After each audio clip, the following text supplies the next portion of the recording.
Welcome back to Varsity Sports Now. Let's talk about catching. Now, the catcher is every bit as important in baseball as the quarterback is in football, both essential to their respective sports.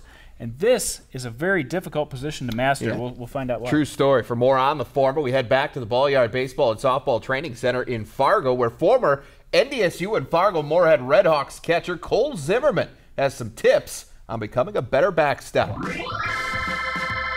Today we're going to talk about catching and some of the things you can do to make yourself a better catcher behind the plate. Three main points we're going to talk about today are receiving, blocking, and throwing. First thing we're going to talk about is receiving. The two main parts we're going to talk about today are basically how you get into a quality stance with nobody on base and guys on base. First position is your primary stance.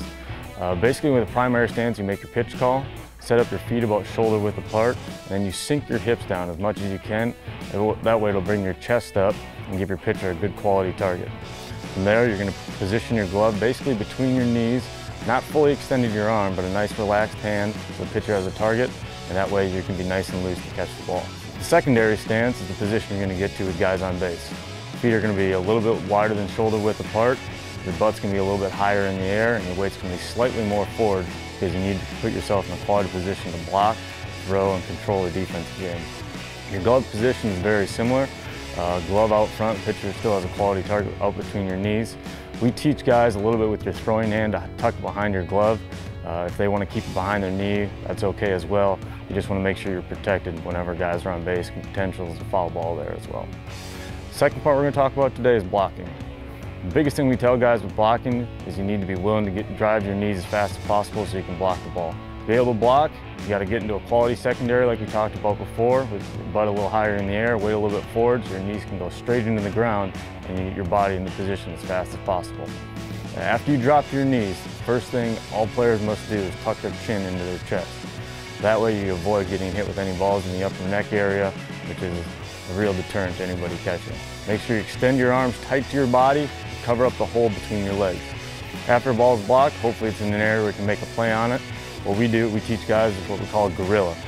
It's hard to get your hips to pop up, get your position right around the ball and make a play, so we need our arms to help us out.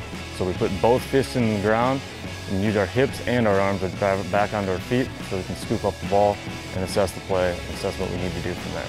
Last part we're going to talk about is throwing. The biggest thing we tell guys with throwing is you need to make sure you're not going out and trying to pull the ball into your throwing hand.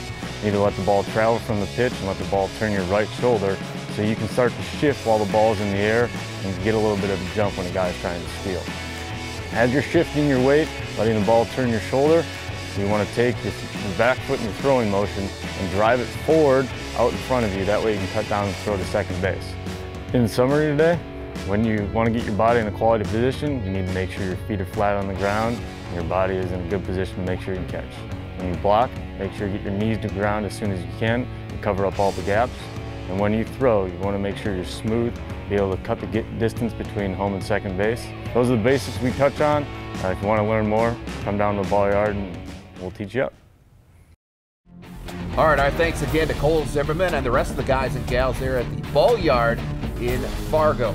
All right, that's going to do it for us for this week. For Jason Andera, I'm Jay Elson. Enjoy the games, everybody. We'll see you back here next week.